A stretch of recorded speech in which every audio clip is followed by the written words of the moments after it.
Praise the lord.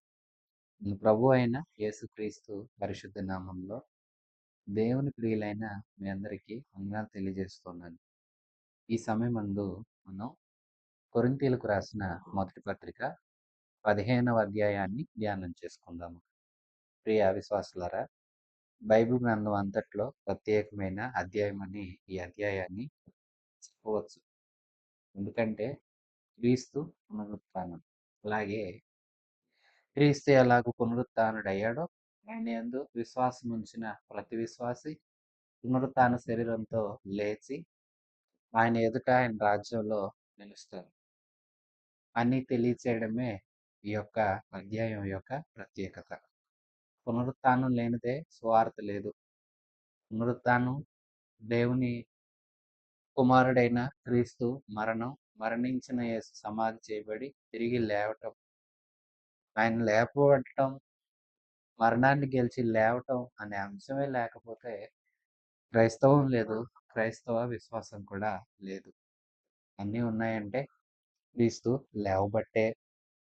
మరణాన్ని జయించిన యేసు జయశీలిగా మరణాన్ని గెలిచి లేచి ఆయన నమ్మిన వారందరినీ కూడా, వారు మరణించిన వారిని కూడా లేవనెత్తి తనతో నిలబెట్టుకోవడమే క్రీస్తులో మనకున్న నిరీక్షణ.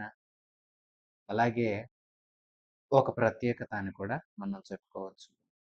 ప్రియ విశ్వాసులారా, ఈ అధ్యాయంలో యేసు పునరుత్థానం, యేసు నందున్న వారి పునరుత్థానం, ఈ విషయాలు చాలా వివరంగా చర్చించబడ్డాయి.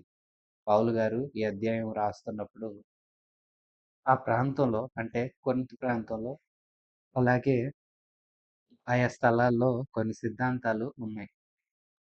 కొందరు ఇలాగ అంటున్నారు, ఏమనంటే మనిషి చనిపోతాడు, ఆత్మ పరమాత్మలో లీనమైపోతుంది, ఇంకేముండదు.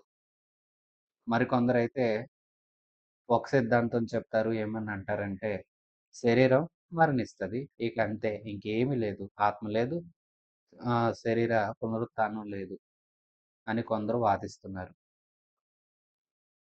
ఇలాగ రకరకాల పద్ధతులున్నాయి, రకరకాల సిద్ధాంతాలున్నాయి. ఈ సిద్ధాంతాలతో వాదనలు పెట్టుకుంటూ ఎన్నో రకాలుగా గలిబిలులు చెలరేగుతున్న సందర్భంలో పౌలు గారు అసలు పునరుత్థానం అంటే ఏంటి, పునరుత్థానులైన వారు ఎవరైనా ఉన్నారా, అది ఎలాగా, ఇలాంటి విషయాలన్నింటినీ క్రీస్తు యొక్క పునరుత్థానాన్ని చూపిస్తూ వివరించారు, అందరికీ అర్థం కావాలని. విశ్వాసులారా, మనం కూడా క్రీస్తునందున్నాము. క్రీస్తునందున్న మనం, ఆయన ఒకానొక సమయాన్ని వస్తారు, వచ్చి పిలుస్తారు.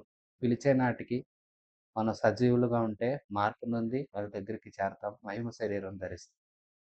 ప్రభునందున్న, అంటే ప్రభునందుండి క్రీస్తు వచ్చే నాటికి మన కాలం ముగించుకొని మనం మరణించిన ప్రభు పిలుపుని విన్నవారు, సిద్ధపడ్డవారు, ఎవరైతే ఆయన రాజ్యంలో ఉండటానికి అర్హులుగా ప్రభు చేత నియమించబడతారో వారు ఆ పిలుపుని విని మహిమ శరీరాన్ని ధరించుకొని లేస్తారు. ఇదే పునరుత్థానం యొక్క ప్రత్యేకత, విశిష్టత. ఈ విషయాలు అర్థం చేసుకోవాలి. పునరుత్థానం ఉన్నది లేదని కొందరు వాదన, ఉంది, అది ఎలాగో మీరు వినండి అంటూ పౌలు గారు ఈ అధ్యాయాన్ని చాలా చక్కగా వివరించారు. అధ్యాయాన్ని శ్రద్ధగా వినండి. కొరింథీ పత్రిక 15వ అధ్యాయం మొదటి నుంచి. మరియు సహోదరులారా, నేను మీకు ప్రకటించిన సువార్తను మీకు తెలియపరచుచున్నాను, మీరు దానిని అంగీకరించితిరి, దాని యందే నిలిచి ఉన్నారు. మీ విశ్వాసము వ్యర్థమైతేనే గాని నేను ఏ ఉపదేశానురూపముగా సువార్త మీకు ప్రకటించితినో ఆ ఉపదేశమును మీరు గట్టిగా పట్టుకొని ఉన్న ఎడల ఆ సువార్త వలననే మీరు రక్షణ పొందిన వారై ఉందురు. నాకియ్యబడిన ఉపదేశమును మొదట మీకు అప్పగించితిని, అదేమనగా లేఖనముల ప్రకారం క్రీస్తు మన పాపముల నిమిత్తం మృతి పొందెను, సమాధి చేయబడెను, లేఖనముల ప్రకారం 3వ దినమున లేపబడెను. ఆయన కేఫాకును తరువాత 12 కొరకుని కనబడెను. పిమ్మట 500 మందికి ఎక్కువైన సహోదరులకు ఒక్క సమయం మందే కనబడెను. వీరిలో అనేకులు ఇప్పటి వరకు నిలిచి ఉన్నారు. కొందరు నిద్రించిరి. తరువాత ఆయన యాకోబుకును, అటు తరువాత అపోస్తలులకు అందరికిని కనబడెను. అందరికిని కడపట ఆ కాలమందు పుట్టినట్లున్న నాకును కనబడెను. ఏలైనగా నేను అపోస్తలులందరిలో తక్కువ వాడును. దేవుని సంఘమును హింసించినందున అపోస్తలుడను అనబడుటకు యోగ్యుడను కాను. అయినను నేనేమై ఉన్నానో అది దేవుని కృప వలననే అయ్యున్నాను. మరియు నాకు అనుగ్రహించబడిన ఆయన కృప నిష్ఫలం కాలేదు గాని వారందరికంటే నేనెక్కువగా ప్రయాసపడితిని. నేనైననేమి, వారైననేమి అలాగుననే మేము ప్రకటించుచున్నాము. అలాగుననే మీరును విశ్వసించితిరి. ప్రియ విశ్వాసులారా, పౌలు గారు పునరుత్థానాన్ని గురించి చర్చిస్తూ ఉన్నారు. మాట్లాడుతూ ఉన్నారు. ఎక్కడిది పునరుత్థానం? ఏం జరిగింది? ఎలా తెలిసింది అంటారా? పౌలు గారు ఒక విషయాన్ని చెప్తున్నారు. ఈ పునరుత్థానం యొక్క విశ్వాసం మీరు నా ద్వారా విన్నారు, విశ్వసించారు. ఇప్పుడు వాస్తవం ఏంటంటే పౌలు గారి మాటలను మనం అర్థం చేసుకోవాలి. క్రీస్తు ప్రభువు దేవాది దేవుడు. ఆయన మహిమను విడిచి భూమి మీదకి మనిషి రూపేణ భూమి మీద అవతరించాడు. కన్య మరియ గర్భాన బాలయేసుగా జన్మించాడు. జన్మించిన ఆయన మనలాగానే జీవించాడు. 30 సంవత్సరాల పాటు తల్లిదండ్రులతో ఉండి, ఆ పిదప 3.5 సంవత్సరాలు దేవుని యొక్క రాజ్య సువార్తను బోధించి, ఆ తరువాత లేఖనముల ప్రకారం మనందరి అపరాధముల నిమిత్తమై ఆయన చనిపోయాడు. సమాధి చేయబడ్డారు. మరలా లేఖనముల ప్రకారమే మూడవ దినాన తిరిగి లేచాడాయన. మరణాన్ని జయించి లేచాడు. అలాగు జయించిన ఆయన మొదట పేతురుకి కనబడ్డారు. ఆ తర్వాత అపోస్తలులకు 12 కనబడ్డారు. విశ్వాసులారా, పేతురుతో కూడా కలిపి అపోస్తలులు 11 మంది. ఎందుకంటే ఇస్కరియోతు యూదా ఆ స్థానం నుంచి తొలగించబడిన వాడయ్యాడు, తప్పిపోయాడు, తానే చనిపోయాడు. తాను తానే ఉరివేసుకున్నాడు, చనిపోయాడు. ఆ స్థానాన్ని పౌలు భర్తీ చేశాడు. అందుకే ఆ సంఖ్యను 12 అని ప్రస్తావిస్తూ ఉన్నాడు. ఇలాగ వారికి కనబడ్డారు. ఆ తర్వాత ఇంచుమించు 500 మంది కన్నా ఎక్కువ మందికే కనిపించారు. వారందరూ యేసుని చూచారు. మరణించి తిరిగి లేచిన యేసుని చూచారు. జయించి, మరణాన్ని జయించి, మరణపు ముళ్ళును విరిచి తిరిగి లేచిన ప్రభువుని వారు వారి కన్నులతో చూశారు. అలాగూ వారు చూశారు, వారు ప్రకటిస్తున్నారు. అకాలమందు పుట్టినట్టున్నాను, నేను కూడా ఆయన్ని చూశాను. ఈ పౌలు గారికి యేసుక్రీస్తుని గురించి తెలుసు. అంటే ఆయన గురించిన వార్తలు విన్నారు. క్రీస్తుని ఆరాధిస్తున్నారని సంఘాలను హింసిస్తూ ఒక పరిసయ్యుడు యూద మతం యొక్క విలువలు ఈ క్రీస్తు అనే పేరు చెప్తూ పాడు చేస్తున్నారు.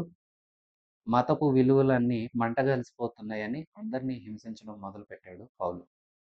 అలాగూ హింసించడం మొదలుపెట్టి దమస్కుకు వెళుతూ ఉంటే మార్గాన ప్రభు ప్రత్యక్షమయ్యారు.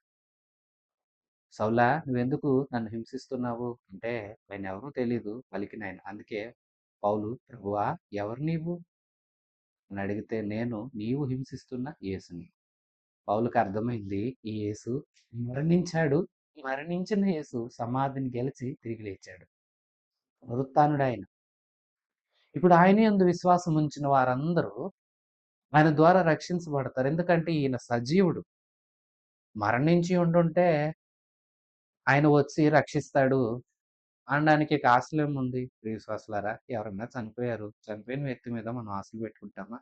ఆయన వస్తాడండి, నన్ను ఈ సమస్యలో నుండి కాపాడతాడు అని మనం నమ్మకం పెట్టగలుగుతామా? లేమే. కానీ ఈయన బ్రతికున్న దేవుడు.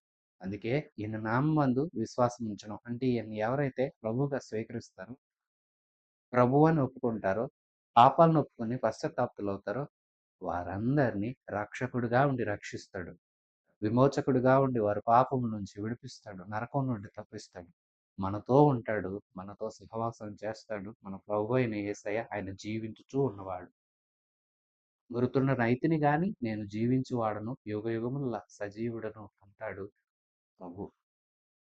విశ్వాసులారా, ఆయన సజీవుడు. ఆయన గురించే నేను ఈ కథప అపోస్తలుమందరము, ఇంకా మిగిలిన సహోదరులము మీకు తెలియచేస్తూ వచ్చాం.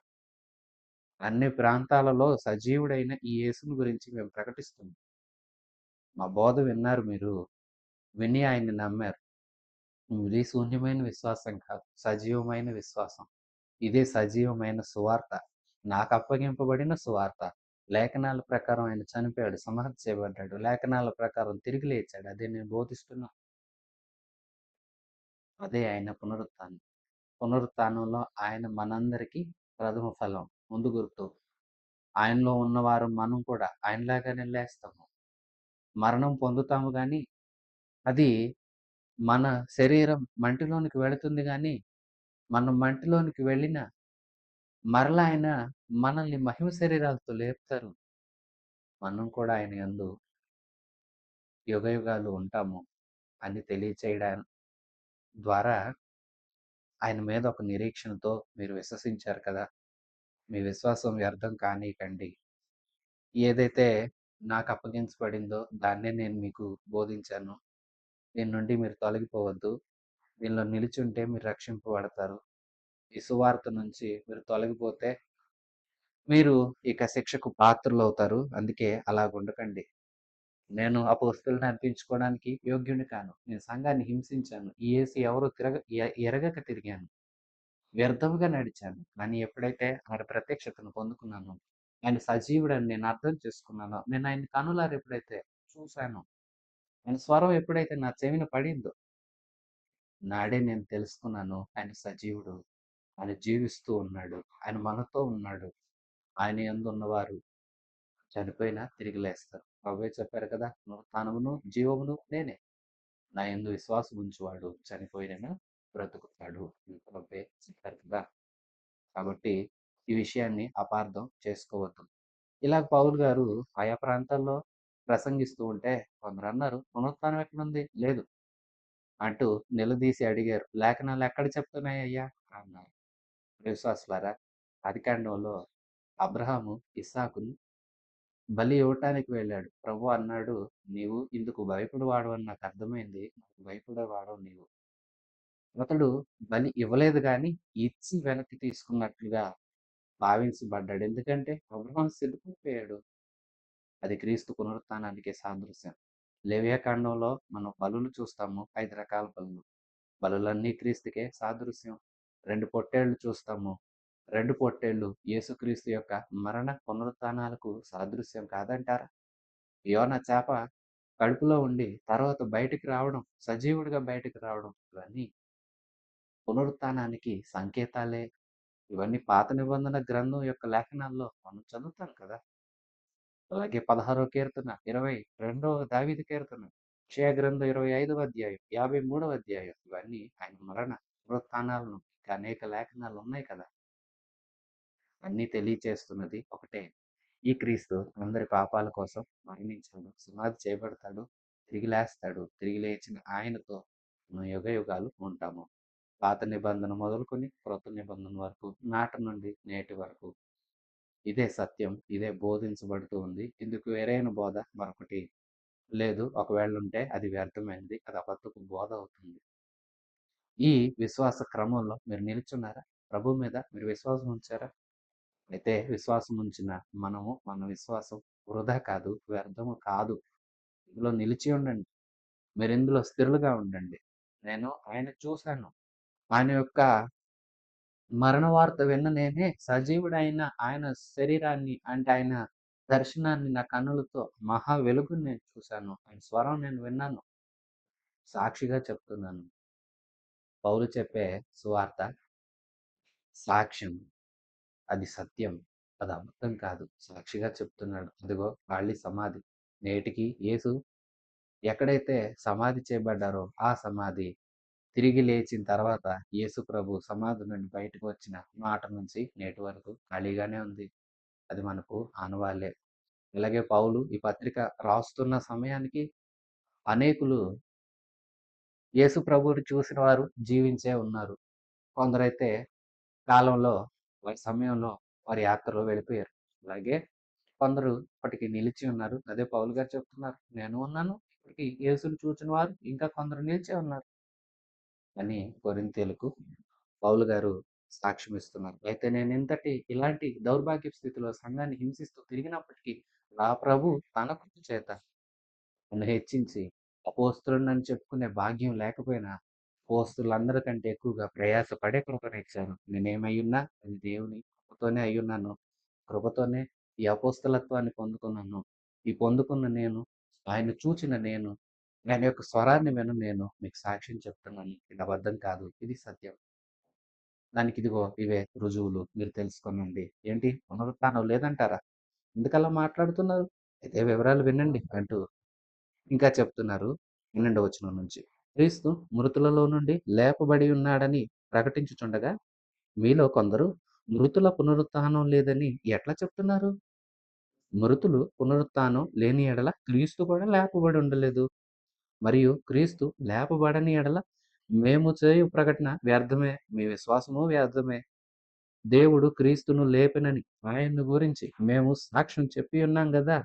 మృతులు లేపబడని ఎడల లేపువాడును లేపువాడు ఆయనను లేపలేదు గనుక మేమును దేవుని విషయమై అబద్ధపు సాక్షులుగా అగపడుచున్నాము. మృతులు లేపబడని ఎడల క్రీస్తు కూడా లేపబడలేదు. క్రీస్తు లేపబడని ఎడల మీ విశ్వాసము వ్యర్థమే. మీరింకను మీ పాపంలోనే ఉన్నారు. అంతేకాదు క్రీస్తునందు నిద్రించిన వారును నశించినట్లే. ఈ జీవిత కాలము మట్టుకే మనకు క్రీస్తునందు నిరీక్షణ గలవారమైన ఎడల మనుషులందరికంటే దౌర్భాగ్యులమై ఉందుము. ఇప్పుడైతే నిద్రించు వారిలో ప్రథమ ఫలముగా మృతులలో నుండి క్రీస్తు లేపబడి ఉన్నాడు. మనుషుని ద్వారా మరణం వచ్చెను గనుక మనుషుని ద్వారానే మృతుల పునరుత్థానమును కలిగెను. ఆదామునందు అందరూ ఎలాగూ మృతి పొంది ఉన్నారో అలాగుననే క్రీస్తునందు అందరును బ్రతికింపబడతారు. ప్రతివాడును తన తన వరసలోనే బ్రతికింపబడును. ప్రథమ ఫలము క్రీస్తు. తరువాత క్రీస్తు వచ్చినప్పుడు ఆయన వారు బ్రతికించబడతారు. అటు తరువాత ఆయన సమస్తమైన ఆధిపత్యమును, సమస్తమైన అధికారమును, బలమును కొట్టివేసి తన తండ్రి అయిన దేవునికి రాజ్యమును అప్పగించును. అప్పుడు అంతము వచ్చును. ఎందుకనగా తన శత్రువులందరినీ తన పాదముల క్రింద ఉంచు వరకు ఆయన రాజ్య పాలన చేయుచుండవలెను. కడపట నశింపచేయబడు శత్రువు మరణము. దేవుడు సమస్తమును క్రీస్తు పాదముల క్రింద లోపరిచియుంచెను. సమస్తమును లోపరచబడి ఉన్నదని చెప్పుచున్నప్పుడు ఆయన సమస్తమునకు లోపరిచిన వారిని తప్ప సమస్తమును లోపరచబడి ఉన్నదను సంగతి విషిదమే. మరియు సమస్తమును ఆయనకు లోపరచబడినప్పుడు దేవుడు సర్వమగు నిమిత్తము కుమారుడు తనకు సమస్తమును లోపరిచిన దేవునికి తానే లోబడును. ఇట్లు కాని ఎడల మృతుల కొరకై బాప్తిస్మము పొందిన వారేమి చేతురు? మృతులేమాత్రమును లేపబడని ఎడల మృతుల కొరకు వారు బాప్తిస్మం పొందనేలా? మరియు మేము గడియ గడియకు ప్రాణ భయముతో ఉండనేలా? సహోదరులారా, మన ప్రభువైన క్రీస్తు యేసునందు మిమ్మల్ని గురించి నాకు కలిగి ఉన్న అతిశయము తోడు నేను దినదినము చనిపోవుచున్నానని చెప్తాను. మనిషి రీతిగా నేను ఎఫెసులో మృగములతో పోరాడిన ఎడల నాకు లాభమేమి? మృతులు లేపబడని ఎడల రేపు చనిపోదాం గనుక తిందుము, త్రాగుదుము. మోసపోకుడి. దుష్ట సాంగత్యం మంచి నడవడిని జరుపుతుంది. విశ్వాసులారా చూడండి. పౌలు గారు ఇంకా మాట్లాడుతున్నారు. తన యొక్క సాక్ష్యం చెప్పి నేను అపోస్తలుడను. ఇదిగో అపోస్తలత్వాన్ని అసలు పొందుకునే యోగ్యత లేకపోయినా నాకు ప్రభు కృపనిచ్చారు. ఆ కృప చేతే నేను ఆయనకి సాక్షిగా నిలిచి ఆ సాక్ష్యం మీ యొద్దకు వచ్చి ప్రచురించాను. ఓ కొరింథీయులారా, నా మాటలు విన్నారు. విన్న మీరు ఆ మాటలను విశ్వసించి ప్రభు శక్తిని అనుభవిస్తున్నారు. ప్రభు సజీవుడే. నేను ఆయన స్వరాన్ని విన్నాను. ఆయన మహిమ దర్శనాన్ని చూశాను. చూచింది నేను అబద్ధం ఆడట్లేదు. నేనొచ్చి ఏదైతే చెప్పానో దాన్ని మీరు కూడా అంగీకరించారు. మీ విశ్వాసం కూడా వ్యర్థం కాదు. మనందరం క్రీస్తునందు విశ్వాసం ఉంచి ఉన్నాము. క్రీస్తు సజీవుడు గనక ఆయన మనల్ని రక్షిస్తున్నాడు, విమోచిస్తాడు, కాపాడతాడు. ఇలాగ మనకు సహాయం చేస్తూనే ఉంటాడు. అయితే ఏంటి మీలో కొందరు మృతుల పునరుత్థానమే లేదంటున్నారంట. ఇదెక్కడి మాట? మృతుల పునరుత్థానం లేదా? అలాగైతే క్రీస్తు లేపబడలేదా? క్రీస్తు లేపబడకపోతే మేము చెప్పిందంతా అబద్ధమా? క్రీస్తు లేచాడు. ఆయన లేచాడు గనుకనే ఆయన యందు విశ్వాసం ఉంచిన మనం కూడా ఒకానొక దినాన మరణిస్తాము. మరణించిన మనం క్రీస్తు రాకడ యందు తిరిగి సజీవులుగా లేస్తాము. మహిమ శరీరాలు సంతరించుకుంటాము. మహిమ శరీరాలతో మనం అందరం ప్రభువుని చేరతాము. అయితే ఇదిలాగుండగా మరి మీరేంటి ఇలా చెప్పుకుంటున్నారు? ఇలా చెప్పుకునేవారైతే మన విశ్వాసం ఎందుకు? అంతే గదా! విశ్వాసులారా. మన ఆశేంటి? మన ప్రభుతో మనం యుగయుగాలు ఉండాలి. ఈ లోకంలో ఏమీ లేదు. క్రైస్తవులందరూ ఇదే ఆశతో ఉన్నారు. ఈ లోకంలో ఏముందండి? ప్రభువులో మనం యుగయుగాలు ప్రభు రాజ్యంలో ఉండాలి. పరలోకమే మన గమ్యస్థానంగా మనం ముందుకు సాగుతున్నాం గదా!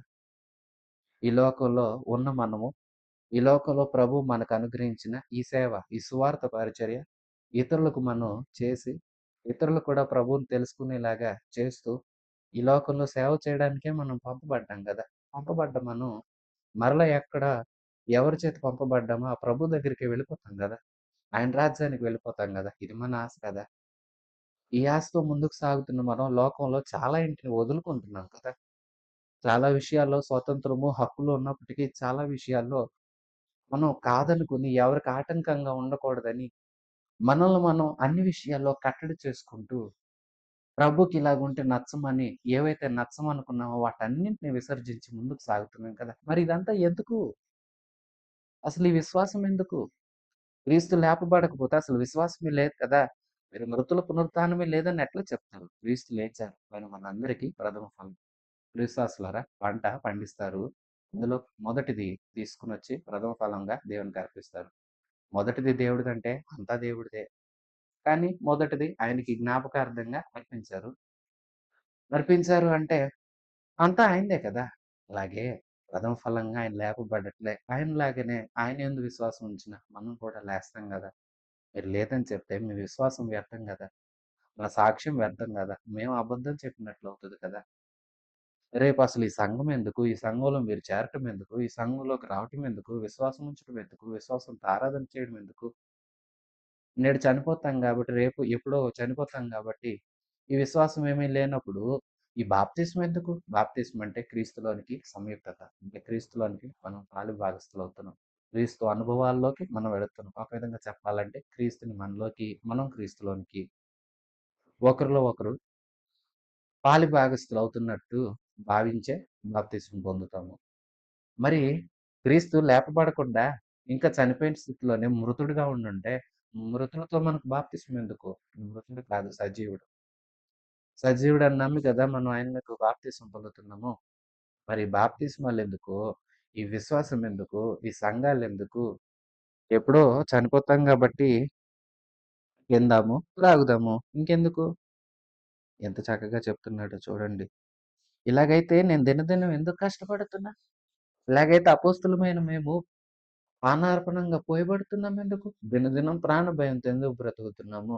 మృగాల్లాంటి మనుషులతో ఎందుకు పోరాడుతూ వస్తున్నాము? దినదినము చనిపోతున్నట్లుగా ఎందుకు ఇలాగు మేము భావించాల్సొస్తుంది? మేమెందుకింత ప్రయాసపడుతున్నాం అంటే, ప్రయాస వృధా కాదు కదా! ప్రభువునందు మన కష్టం నిష్ఫలం కాదు కదా! అని ఎరిగి, మనం స్థిరులుగా ఉండాలి. కదలని వారిగా ఉండాలి కదా! మంచి కోసం ముందుకు సాగాలి కదా!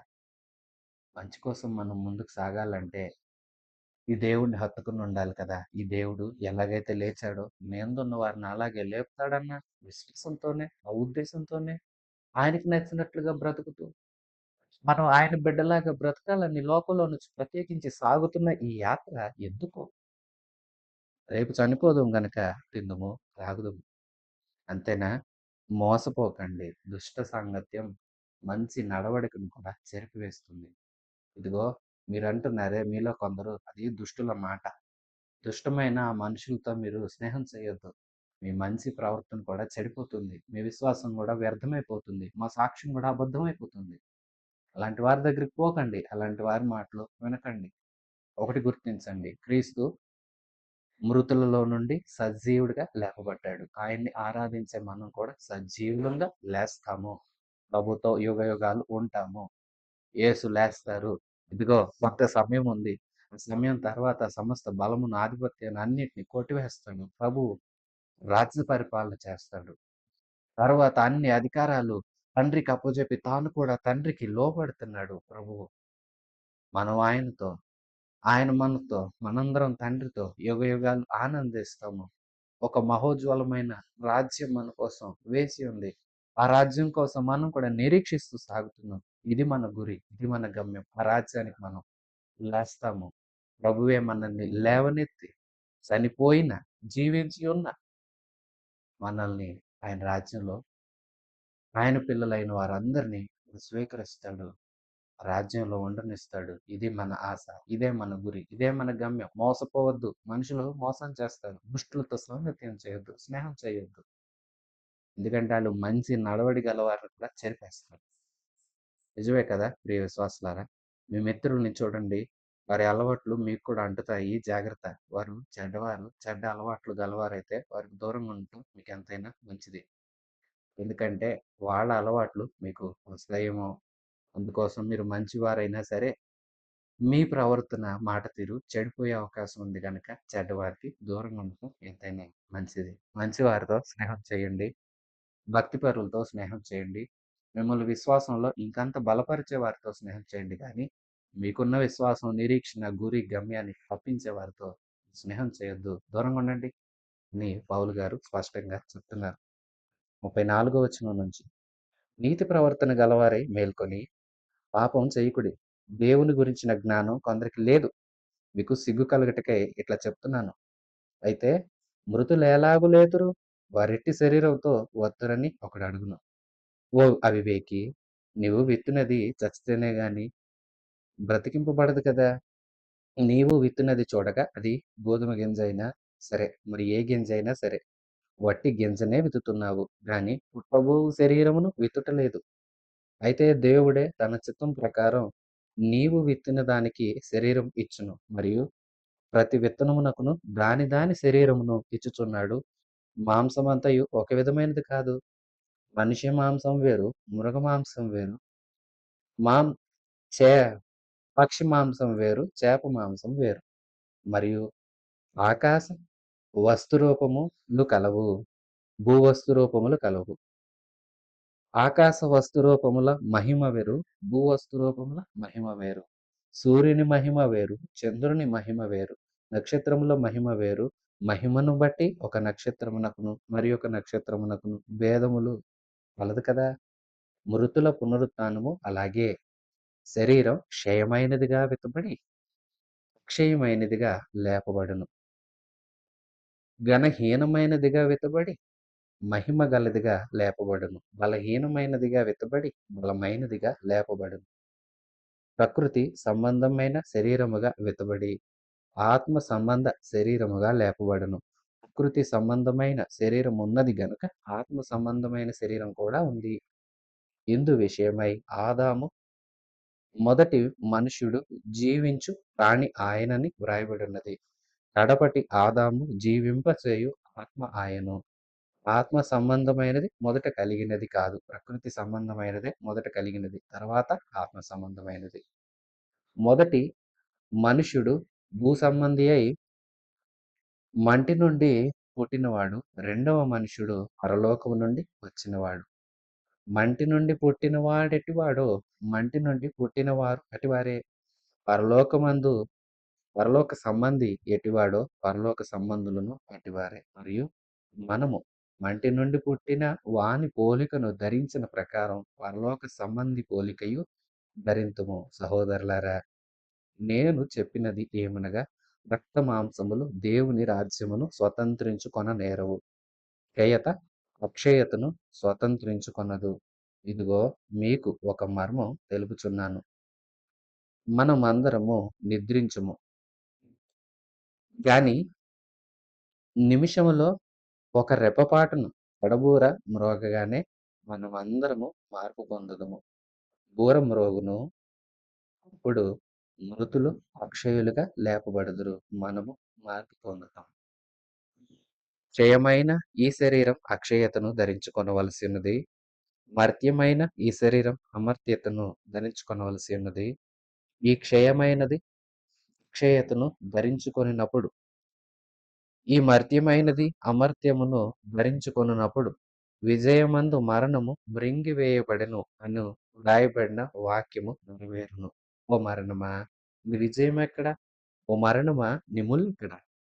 మరణపు ముల్లు పాపము. పాపమునకున్న బలము ధర్మశాస్త్రమే. అయినను మన ప్రభువైన యేసుక్రీస్తు మూలముగా మనకు జయము అనుగ్రహించుచున్న దేవునికి స్తోత్రము కలుగునుగాక. కాగా నా ప్రియ సహోదరులారా, మీ ప్రయాసము ప్రభువునందు వ్యర్థము కానిదని ఎరిగి, సిరులను కదలని వారును ప్రభువు కార్యాభివృద్ధి యందు ఎప్పటికిని ఆసక్తులై ఉండి.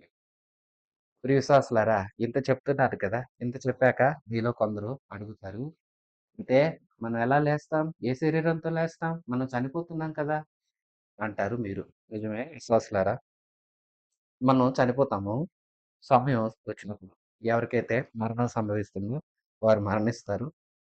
శరీరాన్ని తీసుకొని వెళ్లి మట్టిలో పెడతాం. శరీరం ప్రకృతి సంబంధమైనది. అది ప్రకృతిలో కలిసిపోతుంది. ఆత్మ జీవిస్తుంది. ఆత్మరూపేణ నువ్వింకా బ్రతికున్నావు. నీ ఆత్మకు ప్రభువు తన రాకడతో వచ్చినప్పుడు ఆయన నిన్ను పిలుస్తారు. పెడబూర మ్రోగుతుంది. బూర వంటి స్వరము దేవుని యొక్క స్వరమని మనం ప్రకటన గ్రంథంలో చదువుతాం. అంటే ఒక బూర వంటి శబ్దము ఉన్న ఆయన స్వరంతో ఆయన రండి అని పిలుస్తారు. పిలుపు విన్నవారు ఒకవేళ జీవిస్తూ ఉన్నవారు మనమైతే, అంటే ఈవేళే రాకడొస్తుందంటారా? వస్తున్నప్పుడు మనం బ్రతికున్నాం కదా! మనకు దేవుని స్వరం గనక వినిపించిందనుకోండి, రండి అన్నారనుకోండి, ఆ స్వరం వినిపించిన వారే వెళతారు. వినిపించని వారు విడవబడతారు. వినిపించిన వారు పైకెత్తబడతారు కదా! ఆ ఎత్తబడేటప్పుడు జీవించి ఉన్నవారు ఈ శరీరంతో వెళ్ళిపోరు. ఈ శరీరం కూడా మార్పు నొందుతుంది. అలాగే ప్రభువునందు ఉండి వారు మృతులైపోయారు కొందరు. మరణించారు. మట్టిలో కలిసిపోయింది వారి శరీరం. అలాంటి వారు మరలా ఎలా లేస్తారంటే, మహిమ శరీరంతో తిరిగి లేస్తారు. విశ్వాసులారా, ఆకారం ఇలా ఉంటుంది. కానీ మహిమతో లేస్తాము. మహిమ శరీరం అమర్చబడుతుంది. ఓ అవివేకి, నీకు తెలీదా? నువ్వు గింజ విత్తుతున్నావు.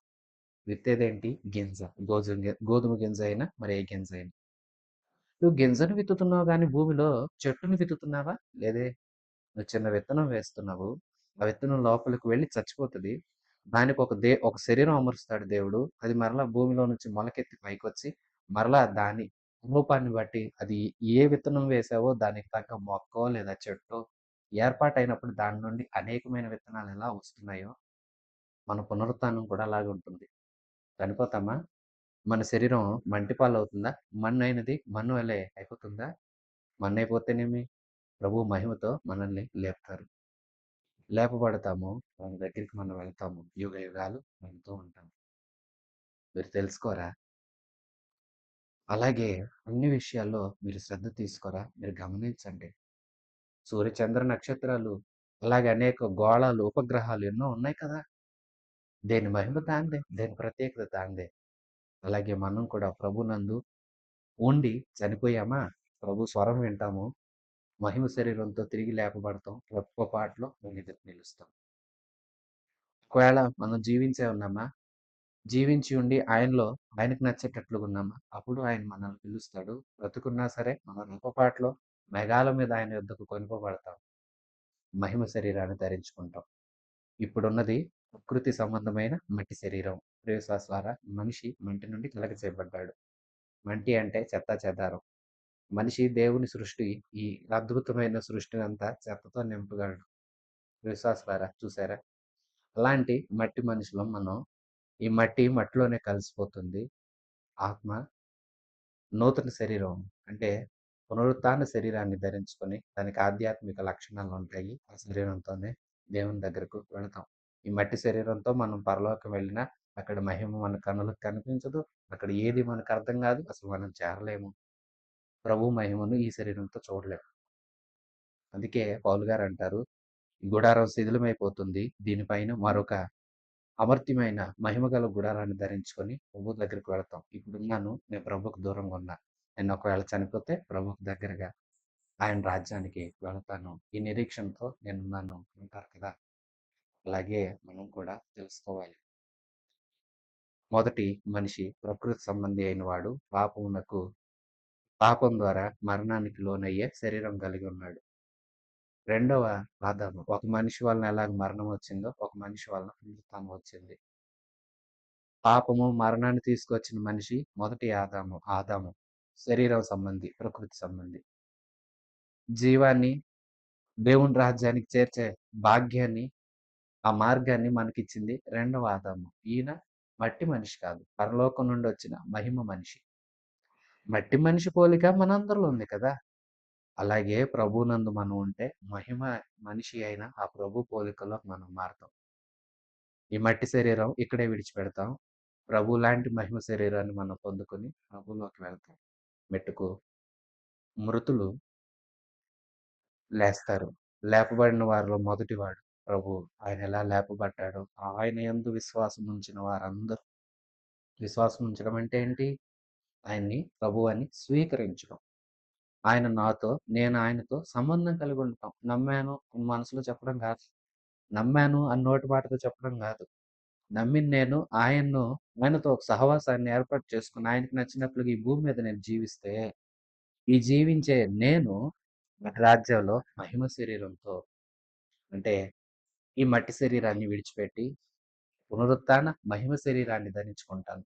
మర్త్యమైనది పోతుంది, అమర్త్యమైనది నేను పొందుకుంటాను. క్షయమైనది ఇక్కడే విడవబడుతుంది, అక్షయమైనది ప్రభునితో కూడా మన రాజ్యానికి చేరుతుంది. క్షయమైన ఈ శరీరాన్ని, క్షయమైనదంటే నాశనం అయిపోయేది. నాశనం అయిపోయే ఈ శరీరం మట్టిలో కలిసిపోతుంది. అక్షయమైన మహిమ శరీరాన్ని నేను ధరించుకుంటా. అదెన్నటికీ నాశనం కాదు. అలాగే దేవుని రాజ్యానికి నేను చేరతాను. ఈ విశ్వాసంతోనే మీరు ముందుకు సాగండి. మోసపోవద్దు. చెడు చెప్పి పాడు చేసేవారు ఉంటారు. అందుకే మీరు అలాంటి వాటికి వెళ్ళొద్దు. ప్రభు అయిన యేసుక్రీస్తు మూలంగా మనకు జయం అనుగ్రహిస్తున్న దేవునికి స్తోత్రం కలుగును గాక. మనకి జయం ఇచ్చేది ప్రభువే. కాబట్టి ప్రియమైన సహోదరులారా, పునరుత్థానం లేదని చెప్పొద్దు. పునరుత్థానం ఉంది. మొదట లేచింది ప్రథమ ఫలం ప్రభువే. ఆయనను అనుకరించే, ఆయన విశ్వాసం ఉంచి, ఆయన్ను వెంబడిస్తూ, ఆయన్నే ఇష్టపడి, ఆయనలో సాగుతున్న మనం కూడా ఆయనలాగా లేస్తాము. సంఘముగా ఎత్తబడతాం. సంఘం ఎత్తబడ్డ తర్వాత 7 ఏళ్ల మహాశ్రమలు భూమి మీద కలుగుతాయి. ఆ తర్వాత సాతాన్ని దేవుడు బంధిస్తాడు. 1000 ఏండ్ల పరిపాలన భూమి మీద జరిగిస్తాడు. తరువాత సాతానుని అతని అనుచరులందరినీ అగ్ని సరస్సులో పారవేసి నిత్య సియోను మహా యెరూషలేము అంటే పరలోక రాజ్యంలోనికి మనందరినీ ప్రభు తీసుకుని వెళ్తాడు. యుగయుగాలు ఆయన మనతో, మనందరం ఆనందంతో ఆయనలో ఉంటాము. ప్రతి వాని కన్నుల నుండి వారు బాష్ప బిందువుల్ని ఆయన తుడిచివేస్తాడు. మరణము మృంగివేయబడుతుంది.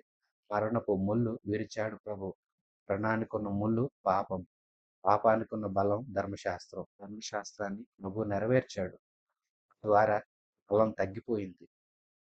ముల్లు పాపం. పాపాన్ని దేవుడు విరిచేశాడు. మరణం కూడా పూర్తిగా నశింపచేస్తాడు. ఆ దినం కూడా త్వరగా రాబోతుంది.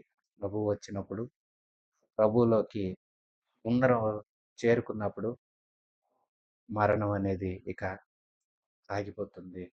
మనందరము ఆయనతో యుగయుగాలు అక్షయములుగా, క్షయమైనది పోయి అక్షయ శరీరంతో, మహిమ శరీరంతో, పునరుత్థానంతో మనందరం ప్రభువుని ఎదుర్కొంటాం. పునరుత్థానుడైన క్రీస్తుని మాదిరిగా ఉంచుకోనండి. ఆ యేసే, జీవిస్తూ ఉన్న యేసే, మరణాన్ని గెలిచిన యేసే నిన్ను నన్ను ఈ మరణం నుండి జయింపచేసి, ఈ పాపపు ప్రకృతి సంబంధమైన శరీరం నుంచి పరిశుద్ధమైన మహిమ శరీరంలోనికి మనల్ని మార్చి, మనల్ని ఆయనతో కూడా, ఆయన రాజ్యంలో కూడా యుగయుగాలు నిలబెట్టువాడు క్రీస్తే. క్రీస్తునే వెంబడించండి. ముగింపు మాట, నా సహోదరులారా, మీ ప్రయాసం ప్రభువునందు ఏమాత్రం వ్యర్థం కాదు. ఇందాకే పౌలు గారు చెప్పారు కదా!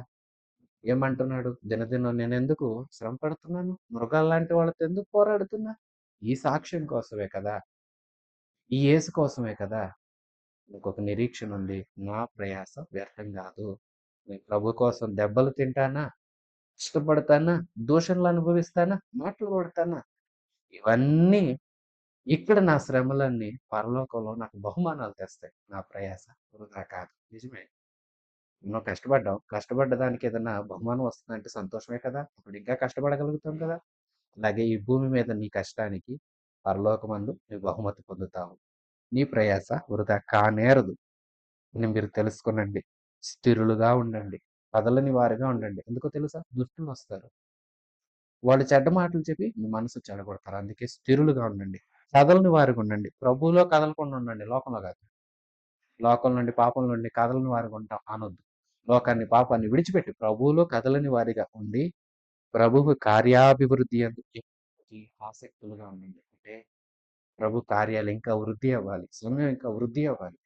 సంఘంలో ఆశీర్వాదాలు ఉండాలి. సంఘంలో ఆత్మ వరాలు ఉండాలి. సంఘంలో ఆత్మ ఫలాలు ఉండాలి. సంఘంలో అనేకులు చేర్చబడాలి. ఆత్మలో భారం కలిగి అంటే ప్రభు రాజ్యం విస్తరించే విషయంలో ఆసక్తి చూపించండి. ఈ ఆసక్తి మీకెప్పుడు ఉండాలి. ఆసక్తి కలిగి ఉండి కదలని వారిగా స్థిరులుగా మీరుండి మీ ప్రయాస వృధా కాదని మనసునందు నిశ్చయించుకోనండి. ముందుకు సాగండి. పునరుత్థానం ఉంది. నీ క్రీస్తు పునరుత్థానుడయ్యాడు. నేను చూశాను. ఆయన నాతో మాట్లాడాడు. మాట్లాడాడు గనుకనే నేను ఆ సత్య సువార్తనే మీకు బోధించాను. మీరు విన్నారు గనక విశ్వసించారు. ఇప్పుడు మీ విశ్వాసం పాడు చేసుకోవద్దు. ఎన్నో సిద్ధాంతాలు ఉండొచ్చు. కానీ నేను చెప్పేది జాగ్రత్తగా వినండి. మనము ఈ మట్టి శరీరాన్ని విడిచిపెట్టి రెప్పపాటులో మహిమ శరీరాన్ని ధరించుకొని ప్రభు ఎదుట నిలబడతాం.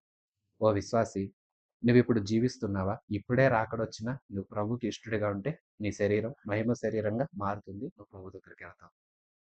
అలాగే ప్రభువునందుండి కొందరు నిద్రించారా? నిద్రించిన వారు కూడా రెప్పపాటున మహిమ శరీరాన్ని ధరించుకొని ప్రభు దగ్గరికి వెళ్తారు. ప్రభువుతో ఉంటాము. ప్రభువుని త్వరలో చూడబోతున్నాము. ప్రభువుని నీవు నిన్ను ప్రభువు చూచే ఆ శుభవేళ మనం ప్రభుతో ఉండి ఆనందించు. ఆ గడియలు త్వరగా రాబోతున్నాయి.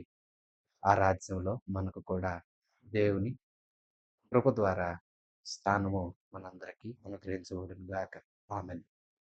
మన ప్రభువు అయిన యేసయ్య కృప, తండ్రి అయిన దేవుని పరమ ప్రేమ, పరిశుద్ధాత్మ దేవుని సన్నిధి సహవాసం మనందరికీ సదాకాలం తోడై ఉండి నడిపించును గాక.